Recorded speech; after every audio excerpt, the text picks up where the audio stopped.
When my husband Richard told me he had to go on another business trip to Denver, I smiled sweetly and helped him pack his suitcase.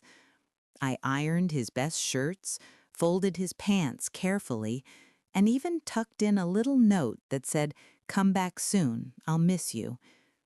He kissed me goodbye at the door, told me he loved me, and drove away in his silver sedan. What he didn't know was that I had already called the other woman, the woman who thought she was his only wife, the woman who lived 2 states away and had no idea I existed. Her name was Patricia, and in 3 days we would both be walking into his company Christmas party together. My name is Nanny.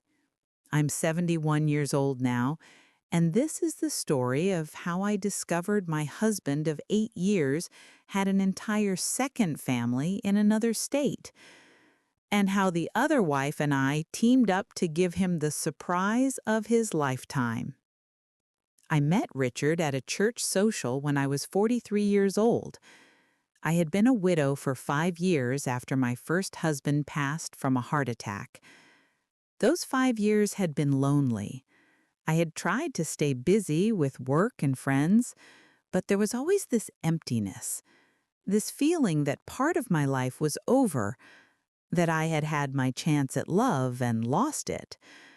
My daughter from my first marriage kept telling me I should start dating again, but I wasn't interested. Until I met Richard. He was standing by the coffee table at the church fellowship hall, looking a bit lost himself. We started talking, and the conversation just flowed. He was charming, attentive, made me laugh. He had this way of looking at me like I was the most interesting person in the room.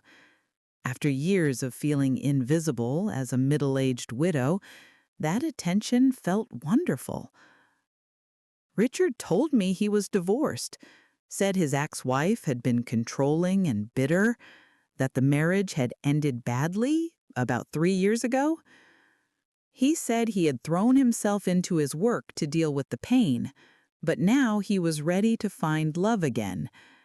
He was a sales manager for a medical supply company, traveled a lot for work, but he said he was tired of being alone.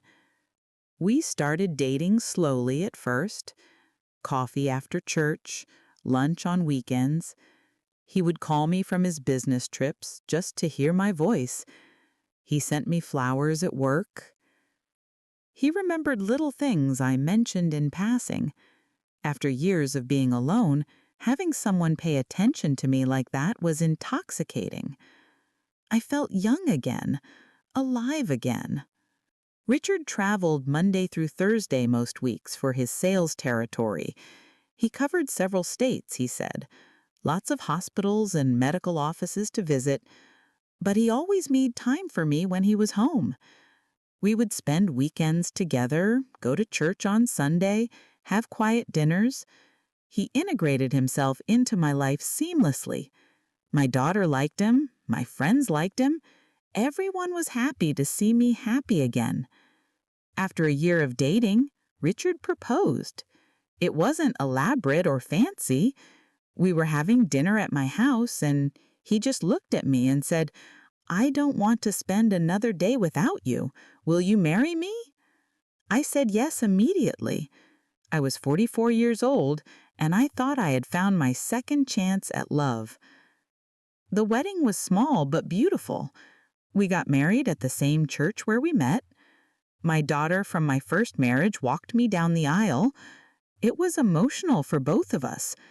She whispered, "Dad would want you to be happy," and I cried happy tears. Richard's family came from out of state. I met his parents, his sister, his brother. They all seemed lovely, welcoming. They said they were glad Richard had found someone after his difficult divorce. Everything seemed perfect. We settled into married life easily. Richard kept traveling for work during the week, but we had our weekends together. He was attentive and loving when he was home. We talked about maybe buying a bigger house together, about taking a trip to Europe someday, about all the future we had ahead of us. For the first few years of our marriage, I was genuinely happy. I had been so lonely after my first husband died, and now I had a partner again, someone to share my life with. Yes, he traveled a lot, but that's just what his job required. And honestly, having the house to myself during the week wasn't terrible. I could see my friends, work on my hobbies, have my own routine. Then Richard would come home Friday afternoon with flowers and we would have our time together. But looking back now, there were signs, little things that didn't quite add up. I just didn't want to see them at the time. The first strange thing was that Richard never wanted me to visit him on his work trips. Early in our marriage, I suggested maybe I could fly out to Denver sometime and we could spend a weekend there together. See the city, have a mini vacation. He got flustered and said no, that wouldn't work. He said the hotels were depressing and he was working long hours anyway, that he wanted to keep work and home separate, that our time together at home was special and he didn't want to taint it with work stress. It seemed reasonable at the time, romantic even. But now I understand he was protecting his double life. Another thing that should have raised red flags was that I never met any of his Denver colleagues. He would talk about them sometimes, his boss, Mr. Thompson, his secretary, Amanda, his coworker, Mike. But in 8 years of marriage, I never met a single one of them. He never invited me to any work events, said spouses weren't welcome at the company functions, said it was just boring shop talk anyway and I would be bored. Again, I accepted this explanation without question. Richard also kept his work life very separate from his home life. He had a cell phone for work and a cell phone for personal use. He said the company required it so they could track business expenses separately. He kept his work phone with him always, even in the bathroom, even when he slept. He said he had to be available for clients in different time zones. More reasonable explanations that I swallowed whole. Then, about 3 years into our marriage, small things started feeling off in a way I couldn't quite ignore. He would get phone calls late at night and step outside to take them. Through the window, I could see him pacing on the back deck, talking intensely. When I asked who called, he always had an answer. A client emergency, a coworker with a problem, his boss needing something urgent. Always work-related, always reasonable. But the frequency of these calls increased. 2 or 3 times a week, he would be outside at 10 or 11 at night talking on his phone for 30 or 40 minutes. One time I went out to bring him coffee and he practically jumped out of his skin, quickly ended the call, said it was just a difficult client and he was stressed. But his reaction seemed extreme. I started noticing other things too.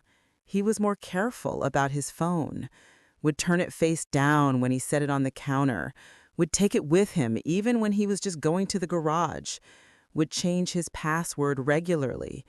When I commented on it once, he said his company had new security protocols because of some data breach. Another reasonable explanation. Then came the receipts. I do the laundry in our house, have since we got married, and occasionally I would check pockets before washing clothes because Richard had a habit of leaving things in there. Receipts, business cards, loose change, normal stuff. But I started finding receipts that didn't make sense. There was one from a furniture store in Denver. He had bought a dining room set. Expensive, over $2,000. We didn't need a dining room set. Ours was perfectly fine. It was the one from my first marriage, solid oak, beautiful. When I asked him about it, he got flustered, stammered a bit. then said it was for a client who needed help furnishing a model home for a sales presentation, that he got reimbursed by the company. He even showed me a reimbursement in his bank account a week later, so I believed him. But then I found more receipts for children's toys, for women's clothing in sizes that weren't mine, for expensive dinners at nice restaurants in Denver on nights when he told me he was eating alone in his hotel room, for flowers from a Denver florist, for birthday cakes from a Denver bakery, for things that made no sense for a man who claimed to be living alone in hotels 4 nights a week. Every time I asked, he had an explanation. The toys were for his secretary's kids. The clothing was for his secretary's birthday. The dinners were business meetings he forgot to mention. The flowers were for a client's wife who was in the hospital. The cake was for an office celebration. And like a fool, I believed every single explanation. Because I wanted to believe him. Because questioning him meant questioning my entire life. Because the alternative was too horrible to consider. I also noticed he was always careful about money. We had separate bank accounts, which he said was just easier for tracking business expenses. We split household bills evenly, but I noticed he was reluctant to combine finances in any meaningful way. When I suggested opening a joint savings account for our future, he made excuses. Said his company had some complicated retirement plan he was paying into. Said we should wait until he was closer to retirement. Said we had plenty of time. Now I understand he couldn't risk me seeing large withdrawals that would reveal he was supporting another household. But at the time, I just thought he was careful with money. Maybe even a little cheap, but not hiding anything. The phone bill was another red flag I ignored. This was back when detailed phone bills still came in the mail, before everything went electronic.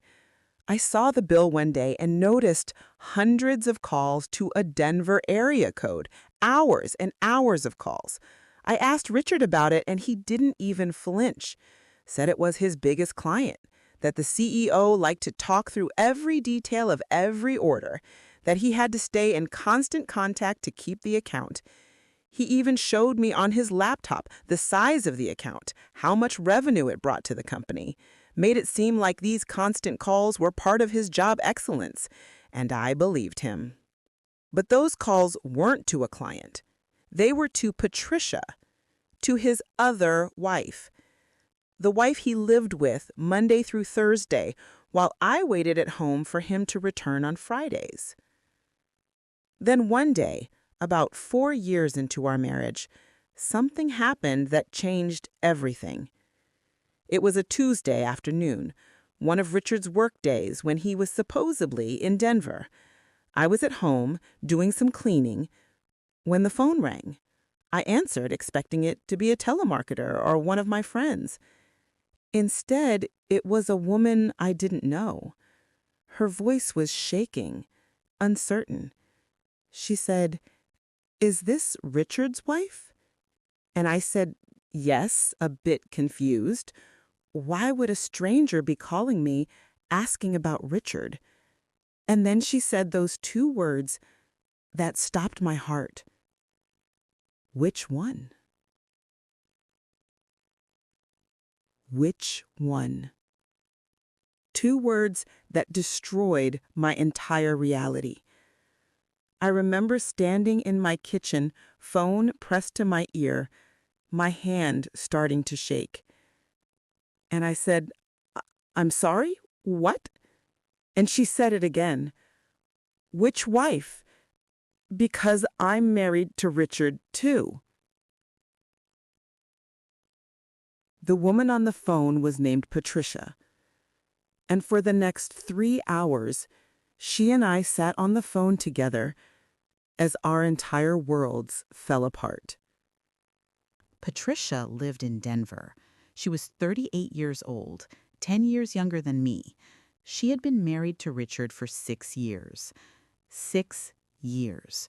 which meant he married her 2 years before he married me. While he was dating me, taking me to church socials, proposing to me, he already had a wife, already had a whole other life. Patricia had found my phone number in his jacket pocket, along with a photo of us from our wedding day. She had been suspicious for months, she said. Richard was gone so much. He told her he traveled for work Monday through Thursday, that he had to cover a sales territory in the Midwest. Hospitals and medical offices in smaller cities that required a lot of driving. She thought she was the wife he came to on weekends, but she wasn't.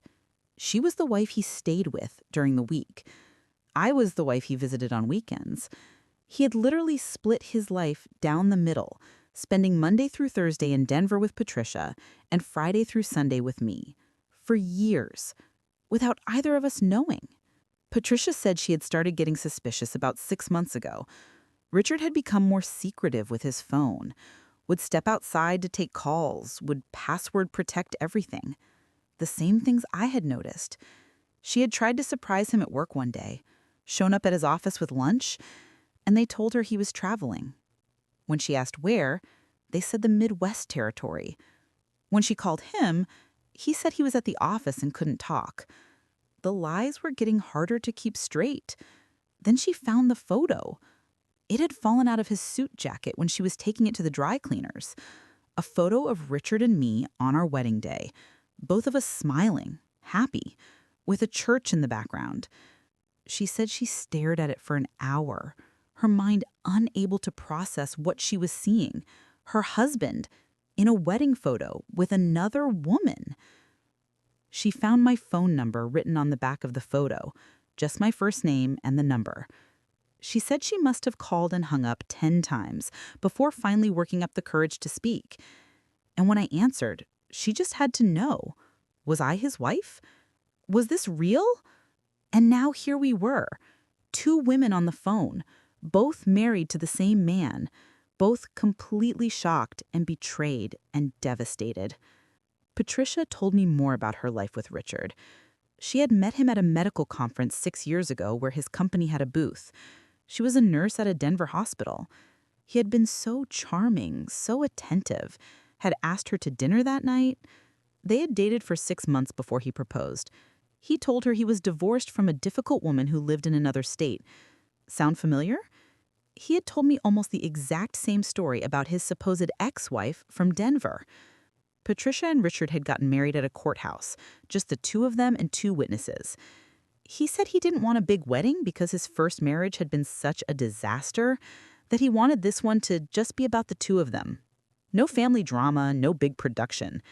She thought it was romantic.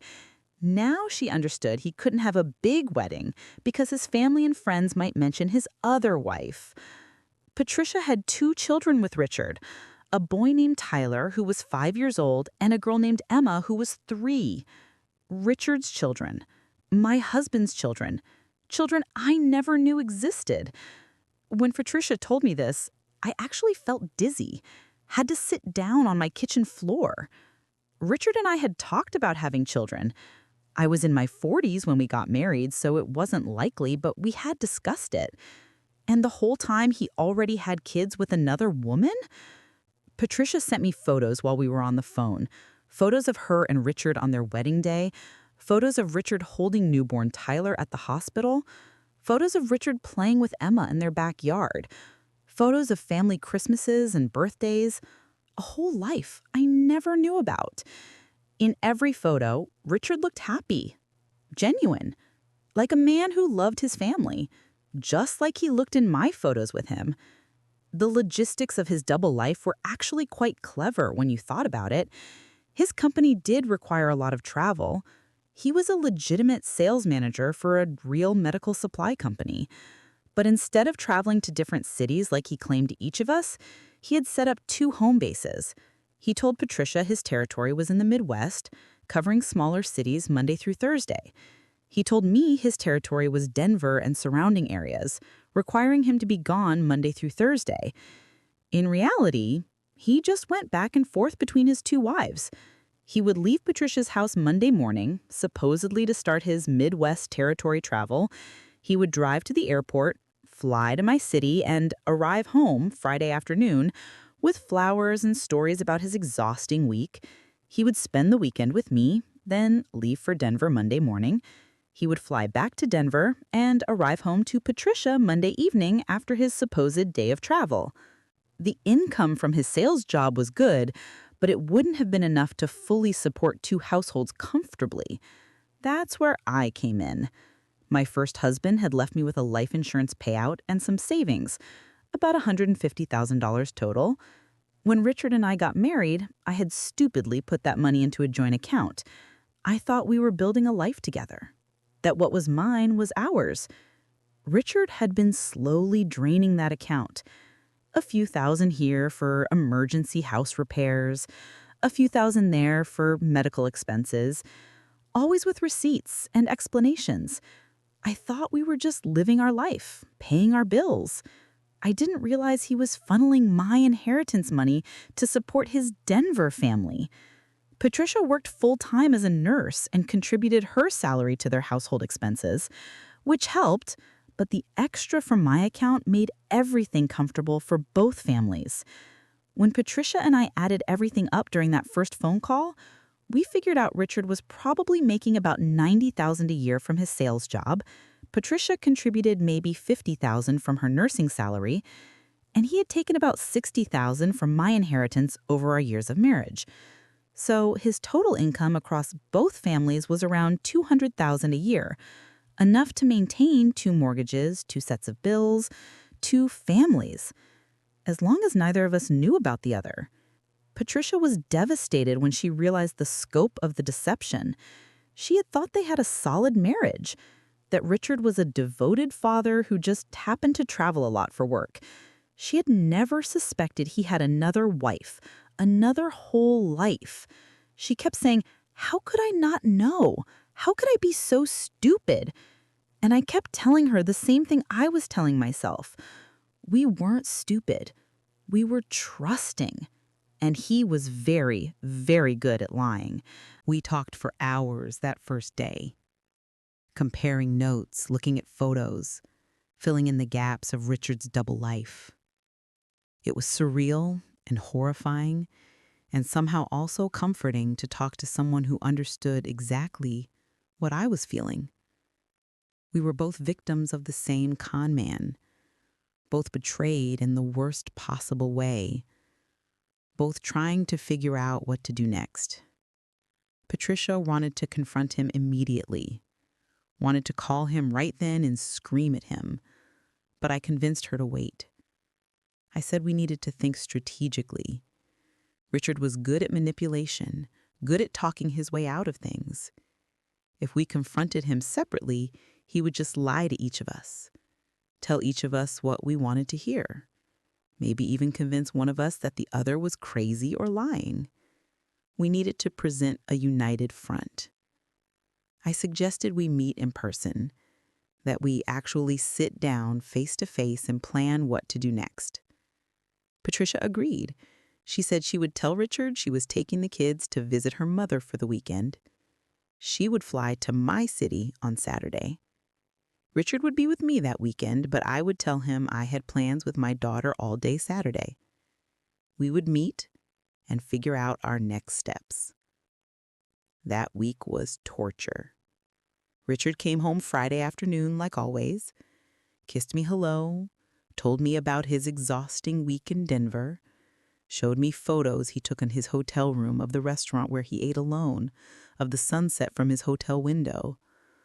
All manufactured evidence of his fake life. And I smiled and nodded and acted like everything was normal, while inside I was screaming. Saturday morning came, and I told Richard I was spending the day with my daughter. He seemed relieved, probably happy to have some alone time, to call Patricia without worrying I would overhear. I drove to meet Patricia at a coffee shop halfway between my house and the airport. Walking up to her in that coffee shop was one of the most surreal moments of my life. I had seen photos of her, but seeing her in person was different. This was my husband's other wife, the mother of his children. In another universe, maybe we could have been friends. In this universe, we were two women whose lives had been destroyed by the same man. Patricia was beautiful, petite, blonde, younger than me, full of energy despite the stress.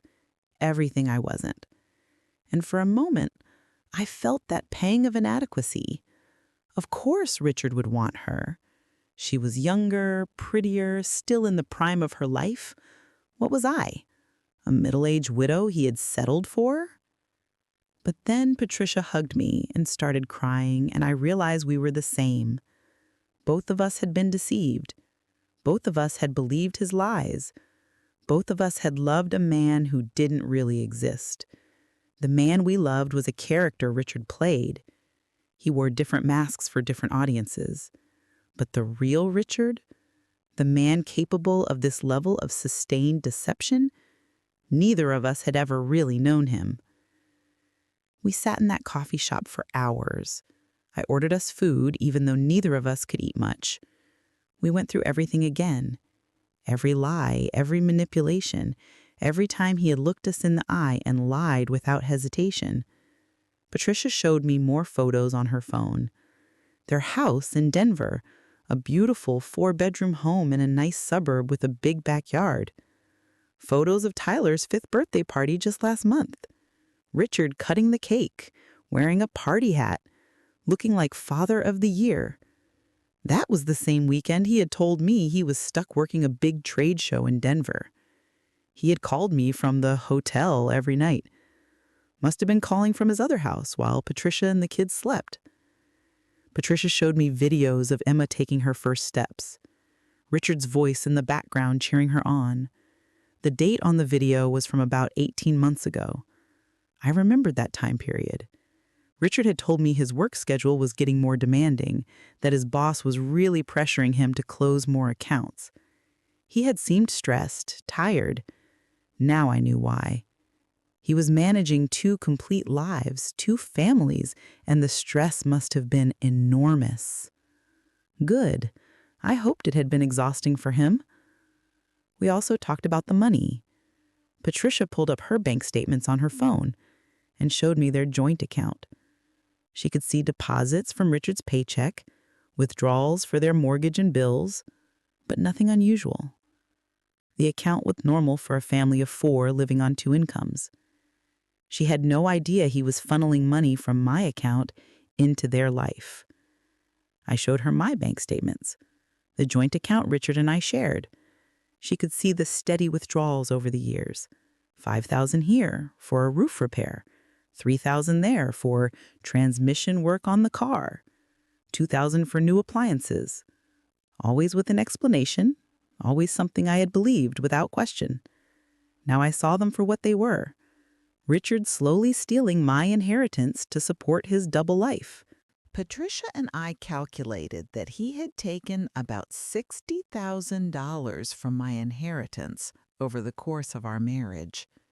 $60,000 that should have been securing my retirement. Money my first husband had left to take care of me. And Richard had spent it on his other family. On Patricia's mortgage, Tyler's preschool tuition, Emma's daycare, family vacations I never knew about. My money paying for their life. We sat there in that coffee shop, 2 wives who had never met, going through bank statements and photos and reconstructing a man's double life. The waitress kept refilling our coffee and shooting us sympathetic looks. We must have looked like we were in the middle of some crisis, which we were. Then Patricia asked the question I had been dreading. What do we do now? She had kids to think about. Tyler and Emma needed their father, even if their father was a lying, manipulative fraud. She couldn't just kick him out without thinking about them first. But she also couldn't stay married to him, not after this. not knowing what he was capable of. I didn't have kids to complicate things, but I had 8 years of my life invested in this man. 8 years of believing I had found love again after losing my first husband. 8 years of building a life together. And it had all been a lie. Every moment, every memory, every word he had said to me, all of it built on deception. We both knew we couldn't just confront him directly. Richard was too good at manipulation.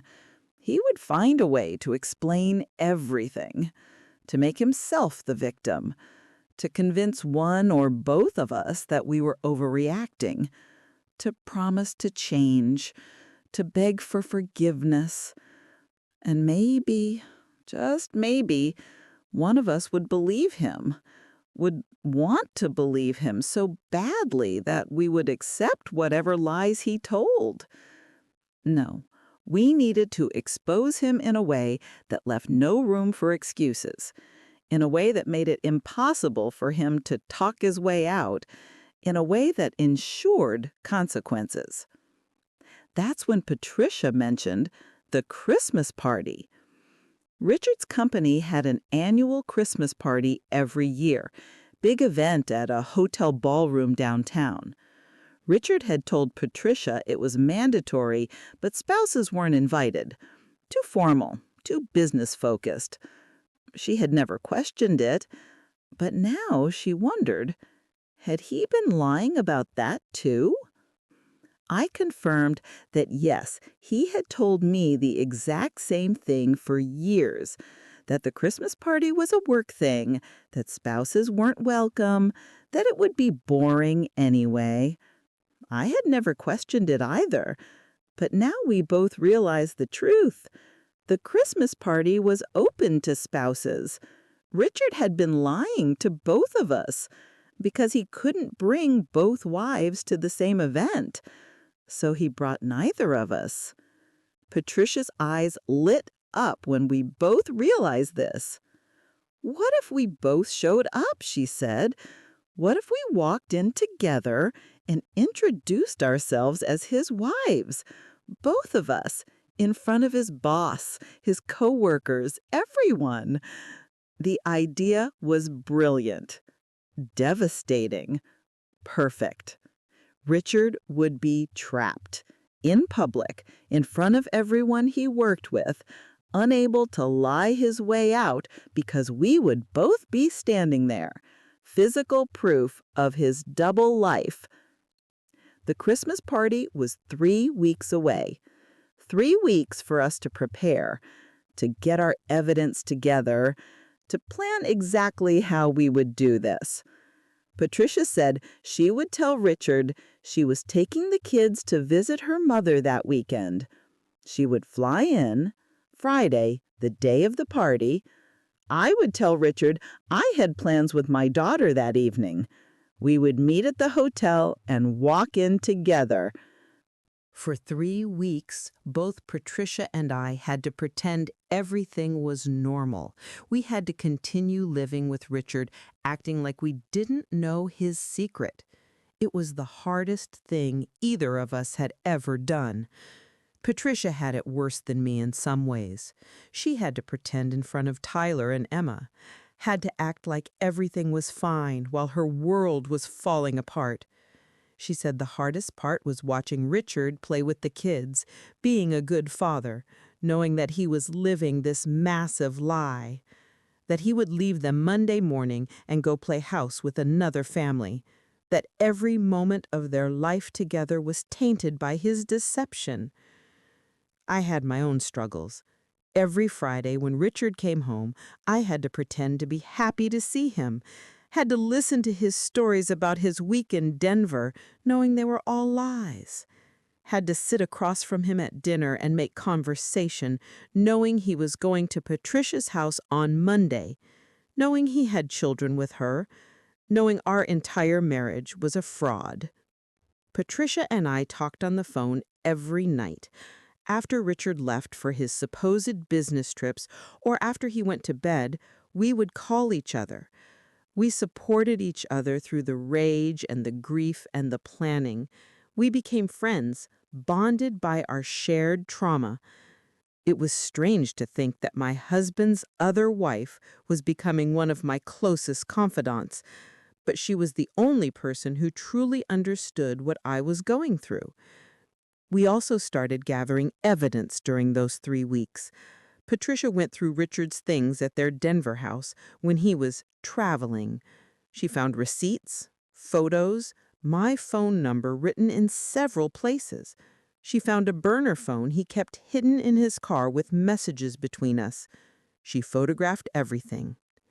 I did the same thing at our house, went through his office, his car, his belongings, found more burner phones, found receipts from Denver, found photos of Patricia and the kids tucked in his wallet behind a photo of me, found evidence of both his lives hidden throughout our home. I copied everything, photographed everything, backed everything up. We wanted to be prepared for whatever came next. Legal battles, divorce proceedings, possible criminal charges for bigamy. We wanted documented proof of everything he had done. The 3 weeks crawled by. Every day felt like a year. But finally, the night of the Christmas party arrived, Friday, December 20th. The party started at 7 at a downtown hotel ballroom. I spent all day getting ready, physically and mentally. I chose a burgundy dress that Richard had always complimented, told me I looked beautiful in. I wanted to look good when I destroyed his life. Did my makeup carefully, fixed my hair, put on my best jewelry, including my wedding ring from my first marriage, the marriage that had been real, based on truth and love and trust. Richard left for work that morning like it was any other day, kissed me goodbye, said he would be home by 6, and we could have a quiet evening together, watch a movie, order takeout. I smiled and said that sounded perfect, knowing that by 9 o'clock tonight his entire world would be on fire. Patricia had flown in that morning. I picked her up from the airport at noon. We spent the afternoon together preparing, going over exactly what we would say, how we would handle his inevitable attempts to explain or deny. We were nervous, but determined. This man had stolen years of our lives, had built his happiness on our deception, had used us both without any regard for the pain he would cause. Tonight, he would finally face consequences. We got ready together at Patricia's hotel room. She wore a black dress, elegant and sophisticated. We looked at ourselves in the mirror, two wives about to confront one husband. It would have been funny if it weren't so tragic. At 6:45, we got in my car and drove to the hotel. Neither of us spoke much. Both of us were processing what we were about to do. There was no going back after tonight. Our marriages were over. Our lives would change forever. But at least we would have the truth.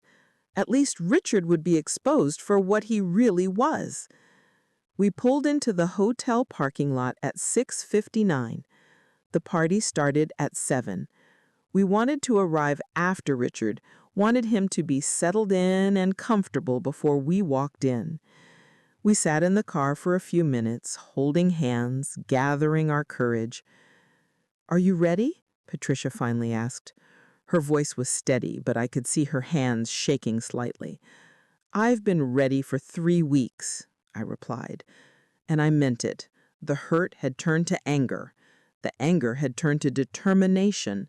I was going to make Richard pay for what he had done to both of us.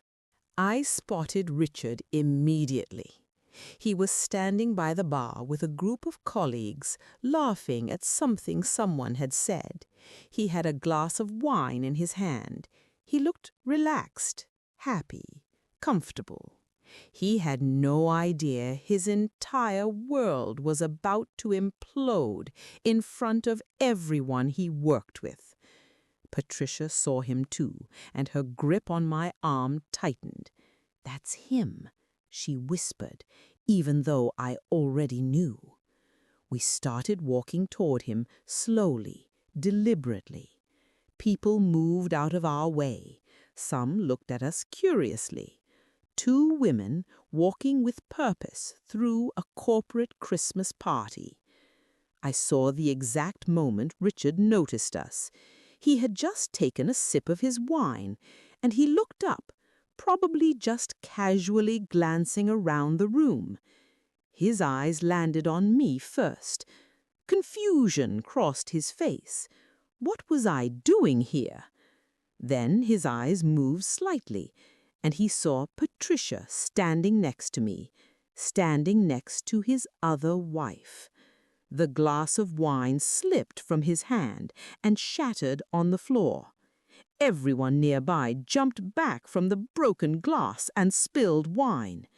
Richard's face went completely white.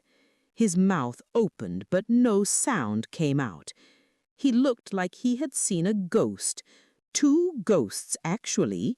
His two wives, standing together, walking toward him at his company Christmas party. His colleagues noticed his reaction and turned to see what he was looking at.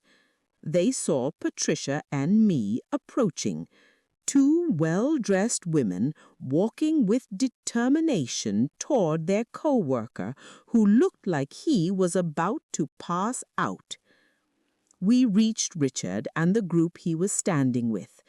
I spoke first, loud enough for everyone nearby to hear clearly. "Hello, Richard.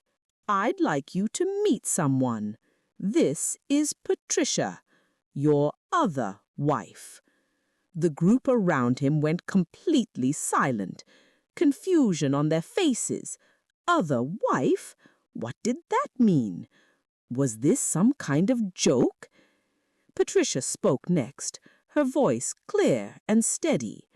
"That's right. Richard has been married to both of us for years. He told Nanny was his ex-wife. He told Nanny I didn't exist. He's been living a double life, traveling back and forth between us, lying to everyone." The silence spread through the ballroom like a wave. Conversation stopped. People turned to look at us. At Richard, standing there, frozen, unable to speak. His two wives standing side by side, exposing his secret to everyone. Richard finally found his voice. This is a misunderstanding," he stammered, but his voice was weak, unconvincing. He looked desperately at his colleagues, at his boss, who was now pushing through the crowd toward us. "A misunderstanding?" I said, my voice louder now. More people were gathering, pulling out their phones. This was going to be all over social media within minutes.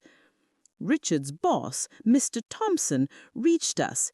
He was a tall man in his 60s, distinguished-looking in a dark suit. "Richard," he said sharply, "what is going on here? Who are these women?" "I'm his wife," I said, before Richard could answer. "We've been married for 8 years." "And I'm his wife," Patricia added. "We've been married for 6 years. We have 2 children together." Mr. Thompson looked at Richard with an expression of complete shock and disgust. "Richard, please tell me this is not what it sounds like." Richard looked around desperately, like he was searching for an escape route. But there was nowhere to go. Hundreds of eyes watching him now. His 2 wives standing firm, blocking any path away from this confrontation. The lies collapsing around him like a house of cards. "It's complicated," Richard said weakly. It was the most pathetic response he could have given. "Complicated?" Patricia's voice was shaking with rage now. All the pain and betrayal of the past 3 weeks coming to the surface. You married both of us. You lied to both of us for years. You have children that you see Monday through Thursday, then spend Friday through Sunday pretending to be someone else. That's not complicated. That's criminal. Someone in the crowd said, "Is this real?" And another voice answered, "Holy shit, I think it's real." Mr. Thompson held up his hand, trying to restore some order to the chaos. "Everyone, please give us some space." But nobody moved. This was too good, too dramatic, a real-life soap opera playing out at the company Christmas party. "Richard," Mr. Thompson said, his voice deadly serious now, "do you have 2 wives? Is this true?" Richard opened his mouth, closed it again. What could he possibly say? We were both standing right there, both wearing wedding rings, both claiming to be married to him, both obviously telling the truth. "Yes," Richard finally whispered. It was barely audible, but in the silent ballroom, everyone heard it.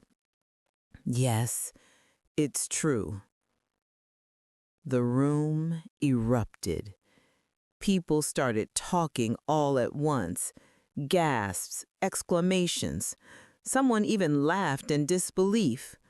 Mr. Thompson looked like someone had punched him in the stomach. "You never meant to hurt anyone," I said, my voice cutting through the noise.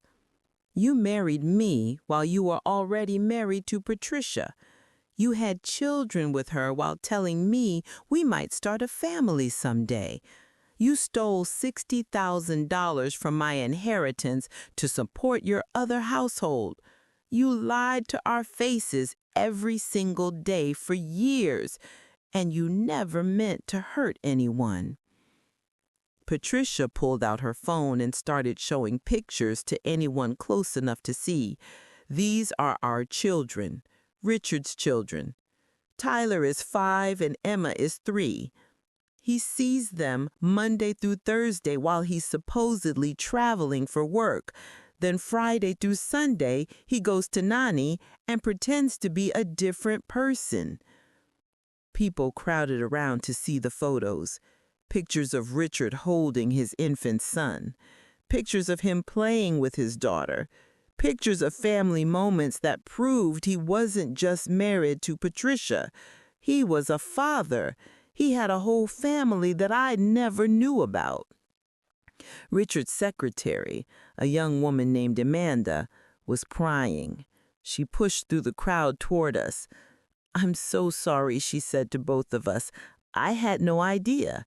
He showed me pictures of both of you but told me they were from different times, an ex-wife and a current wife. I never realized you were both current. I even helped him order flowers for both of you, helped him remember anniversaries and birthdays."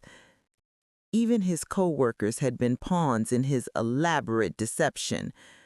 Amanda had unknowingly helped him maintain his double life by managing his calendar, reminding him of important dates for both families. Another co-worker spoke up, a man who had been in Richard's group when we arrived. "Richard showed us pictures of his kids a few months ago, said he was so proud to be a dad. We all congratulated him, but we thought," he looked at me, "we thought you were the mother." "I'm the mother," Patricia said firmly. "Nanny didn't even know they existed until 3 weeks ago." Mr. Thompson looked at Richard with an expression of pure disgust. "Richard, you need to leave. Now. Security will escort you out. And don't bother coming to work on Monday. We'll mail you your termination paperwork." Richard tried to protest. "Sir, please, if I could just explain—" "Explain what?" Mr. Thompson cut him off. "That you've been defrauding 2 women for years? that you've been using company travel to facilitate bigamy, that you've been lying to everyone in this room who considered you a colleague and a friend. There's nothing to explain, Richard. You're done here." 2 security guards appeared and took Richard by each arm. He looked at Patricia and me one last time. "I'm sorry," he said. "I never wanted this to happen. I never wanted to hurt either of you." "But you did hurt us," I said coldly. "You destroyed our lives for your own selfish desires. You don't get to apologize and make that okay." Patricia added, "I hope losing everything was worth it. Your job, your reputation, your families, all of it gone because you couldn't be honest with anyone." We watched as Richard was escorted out of the ballroom he had entered so confidently less than an hour ago. His head was down, his shoulders slumped, the image of a man whose entire life had just collapsed. After he left, Mr. Thompson turned to Patricia and me, "And I am so deeply sorry that our company's travel schedule facilitated this situation. If there's anything we can do—" "Actually, there is," Patricia said.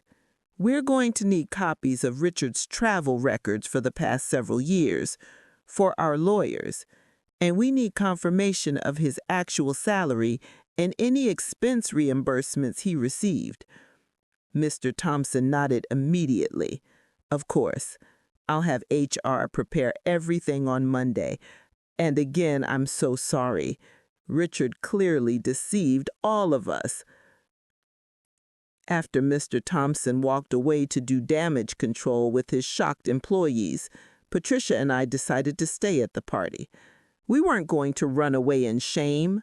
We had nothing to be ashamed of. So we went to the bar and ordered drinks, strong ones. People came up to us all evening, Richard's co-workers expressing their shock and sympathy, sharing their own stories of things Richard had said that now made sense. The secretary, Amanda, cried and apologized again, showing us her calendar where she had kept track of events from Mrs. Winters without realizing there were 2 of us. She had genuinely thought she was helping Richard be a good husband. Now she felt complicit in his deception. Another co-worker, a man, one who had been in Richard's group when we arrived, spoke up again. "Richard showed us pictures of his kids a few months ago, said he was so proud to be a dad. We all congratulated him. But we thought," he looked at me, "we thought you were the mother." "I'm the mother," Patricia said firmly. "Nanny didn't even know they existed until 3 weeks ago." One older woman, someone from accounting, took both of our hands and said, "My ex-husband did something similar 30 years ago. Not exactly the same, but he had a whole other family I didn't know about. I want both of you to know it gets better. The pain fades, you rebuild, and someday you'll realize you're stronger for having survived this." Her words made us both cry. Not sad tears, but tears of release, of recognition that we would survive this, that we had each other to lean on through it. Patricia and I stayed at that party for 3 hours.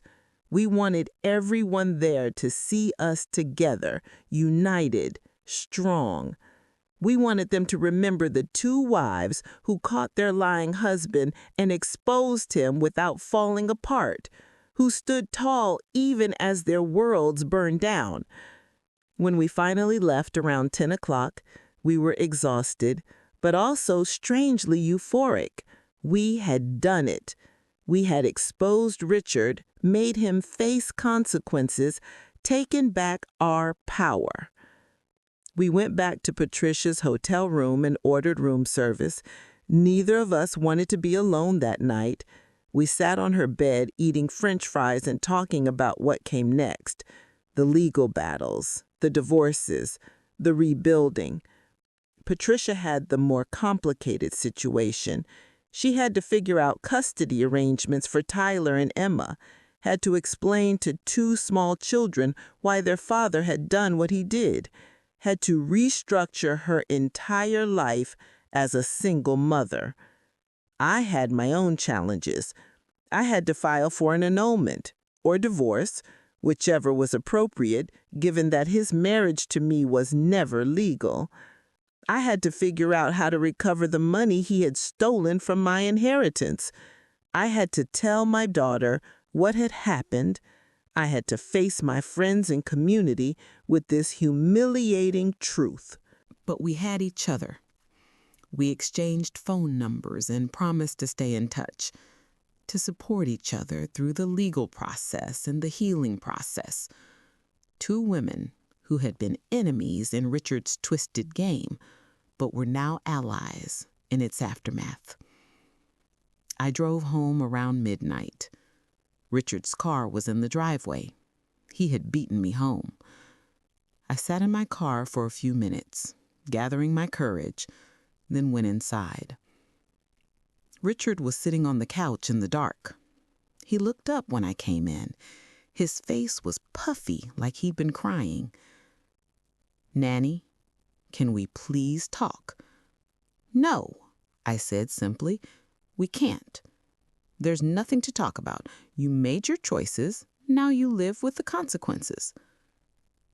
"I love you," he said desperately.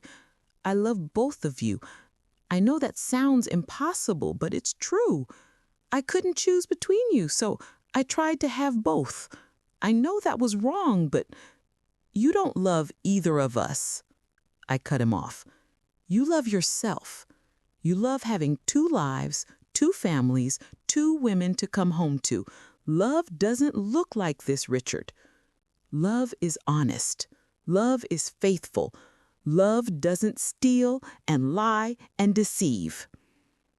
He stood up and tried to approach me, but I held up my hand. "Don't. Just don't. I want you out of this house. You can sleep here tonight, but tomorrow you need to leave. Find a hotel, go to your parents. I don't care, but you can't stay here." "This is my house too," he said weakly. "We're married. I have rights." "Actually, we're not married," I said coldly.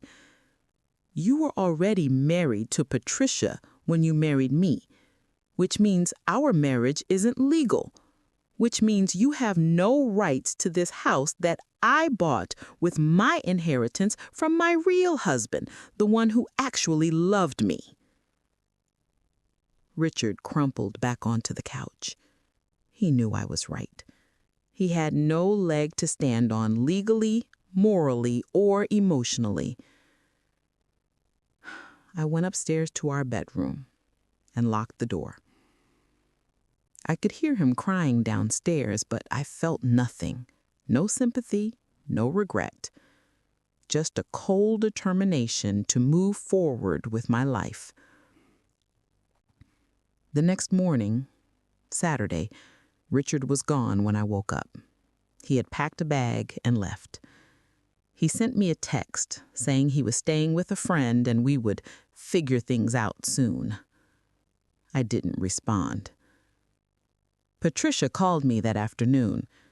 She had gotten home to Denver that morning and confronted Richard's parents, told them everything, showed them the photos from the party that were already all over social media. Richard's double life was now public knowledge. His parents were devastated and horrified. They apologized to Patricia profusely and said they had no idea. They promised to support her and the kids through whatever came next. Over the following weeks and months, the legal aftermath was complicated and messy. Patricia filed for divorce in Colorado. The marriage was legal, since it came first, so standard divorce proceedings applied. She asked for full custody, given Richard's demonstrated lack of judgment and moral character. She asked for child support. She asked for their house, since she had contributed her nursing salary to the mortgage for years. I had to file for an annulment in my state, since my marriage to Richard was never legal. But I also filed fraud charges and theft charges for the money he had taken from my inheritance. I wanted every penny back plus interest. Richard hired a lawyer who tried to fight everything, but he didn't have much to fight with. The evidence was overwhelming. He had committed bigamy, which is actually a crime in most states. He had defrauded both of us. He had stolen from me. The divorce and annulment processes took about a year. Richard tried multiple times to contact both Patricia and me, sent letters, left voicemails, showed up at our homes. We both got restraining orders. We wanted nothing to do with him. Richard ended up pleading guilty to bigamy. My annulment came through about the same time. The court agreed that since Richard had defrauded me by marrying me while already married to someone else, our marriage had never been legal. I got back about 40,000 of the 60,000 he had stolen from my inheritance. The rest he had already spent and couldn't repay. But I accepted the 40,000. It was better than nothing. The emotional aftermath was harder than the legal aftermath. Patricia and I both went through stages of grief, anger, denial, acceptance. We talked on the phone several times a week through it all. We visited each other a few times. I flew to Denver and met Tyler and Emma. They were beautiful kids, smart and funny and resilient, despite what their father had put them through. Patricia and I became genuinely close friends, bonded by our shared trauma, but also by genuine affection for each other. We understood each other in a way no one else could. We had both been married to the same lying, manipulative man. We had both believed his lies and built our lives around him. We had both had to rebuild from the ashes. My daughter was incredibly supportive through everything. She was angry at Richard for what he had done to me, angry that after my first husband's death, after years of loneliness, I had finally found someone, only to discover it was all a lie. She helped me move forward, helped me see that Richard's betrayal said nothing about my worth and everything about his character. I moved houses about a year after everything happened. I couldn't stay in the house I had shared with Richard. Too many memories, all of them now tainted. I bought a smaller place in a different neighborhood, started fresh, made new friends who knew my story but didn't define me by it. Patricia eventually started dating again about 2 years after the divorce. She met a man named James at the hospital where she worked. He was a doctor, divorced with one grown daughter. He knew her whole story from the beginning and loved her anyway. They dated for a year before he proposed. I was invited to the wedding, and it was beautiful, genuinely beautiful, not fake like what Patricia had with Richard. James became a wonderful stepfather to Tyler and Emma, showed them what a real man looks like, someone honest and faithful and true. I never remarried. Once with my first husband was real and beautiful. Twice with Richard was a nightmare. I decided I was done with marriage. I dated a little bit, went out with a few nice men, but my heart wasn't in it. I was content with my life as it was. I had my daughter and grandchildren. I had Patricia as an unlikely but treasured friend. I had my independence and my peace. Richard got out of jail after serving his full 18 months. He tried to rebuild his life, but struggled. The conviction made it hard to find decent work. His reputation was destroyed in both the cities where he had lived. He ended up moving to a different state entirely, starting over, somewhere where people didn't know his story. I heard through mutual acquaintances that he tried to maintain a relationship with Tyler and Emma, but it was strained. They were old enough now to understand what he had done, old enough to know he had lied to their mother, had another family, had chosen his own desires over their well-being.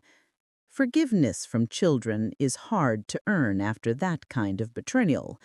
Richard tried one more time to contact me, about 5 years after everything happened. He sent a long letter to my new address. I don't know how he found me. In the letter, he apologized again, said he had been in therapy, said he understood now how deeply he had hurt everyone, said he didn't expect forgiveness, but wanted me to know he was truly sorry. I read the letter once and then threw it away. I didn't need his apology. His guilt was his to carry, not mine. I had moved on with my life, built something new and good out of the wreckage he had left behind.